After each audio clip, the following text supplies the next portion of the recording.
అనగనగా ఒక అడవిలో చిన్ను అనే ఒక చిలుక మంచి మనసున్నది. అవసరంలో ఉన్న వాళ్ళకి సహాయం చేసే స్వభావం ఉన్న పక్షి.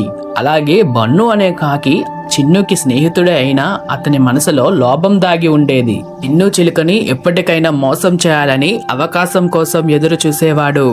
ఒకరోజు బన్ను కాకి చిన్ను చిలుక దగ్గరికి వచ్చి తన తల్లికి ఆరోగ్యం బాగోలేదని చికిత్స కోసం 10,000 అవసరమవుతాయని చెప్పాడు. చిన్ను దగ్గర డబ్బు లేకపోయినా స్నేహం కోసం తన దగ్గర ఉన్న ఏకైక విలువైన బంగారు గొలుసును ఇచ్చి 10 రోజుల్లో తిరిగి ఇమ్మన్నది. బన్ను కాకి కూడా 10 రోజుల్లో తిరిగి ఇస్తానని మాట ఇచ్చాడు. కానీ రోజులు గడిచాయి. 10 రోజులు పూర్తయ్యాయి. కానీ బన్ను నుంచి ఏ మాట లేదు. అక్కడ బన్ను తల్లి ఆరోగ్యం ఎలా ఉందో కూడా తెలియదు. ఏ సమాచారం లేదు. చిన్ను చిలుక మొదట ఎదురు చూసింది. ఇంకా ఆలస్యం చేయకుండా బన్ను ఇంటికి బయలుదేరింది.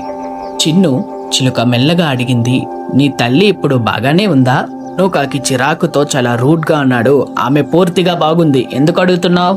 నువ్వు ధైర్యం తెచ్చుకొని నువ్వు 10 రోజుల్లో ఇస్తానన్నా నా బంగారు గొలుసు ఇప్పుడైనా ఇవ్వగలవా? నాకు చాలా అవసరం ఉంది. ఆ మాట విన్న వెంటనే బన్ను కోపంగా అన్నాడు, బంగారు గొలుసా?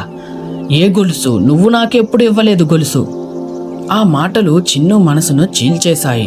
కన్నీళ్లతో నేను నీకు ఇచ్చాను అని చెప్పిన బన్ను ఇలా అన్నాడు, ఎంత స్నేహితుడినైతే మాత్రం నాతో అబద్ధాలు చెప్తావా? ఎవరికో ఇచ్చి నన్ను వచ్చి అడుగుతావా? ఇక్కడి నుంచి వెళ్ళు. ఛే! అవమానం, బాధ, నిరాశ ఏమీ మాట్లాడకుండా చిన్ను చిలుక కన్నీళ్లతో అక్కడి నుంచి వెళ్ళిపోయింది. ఈ మాటలన్నీ ఇంట్లో నుంచి బన్ను తల్లి విన్నది. ఆమె బన్ను కాకిని పిలిచి గంభీరంగా ఇలా చెప్పింది, ఈ రోజుల్లో అవసరంలో ఉన్న వాళ్ళకి సహాయం చేయడం చాలా గొప్ప విషయం. అలా చేసిన వాళ్ళని మోసం చేయడం అత్యంత పెద్ద పాపం. ఈ రోజు నువ్వు మోసం చేస్తున్నావు. రేపు నీకు సహాయం కావాలంటే ఎవరైనా ముందుకు వస్తారా? నిజమైన మనుషుల విలువ అవసరంలోనే తెలుస్తుంది.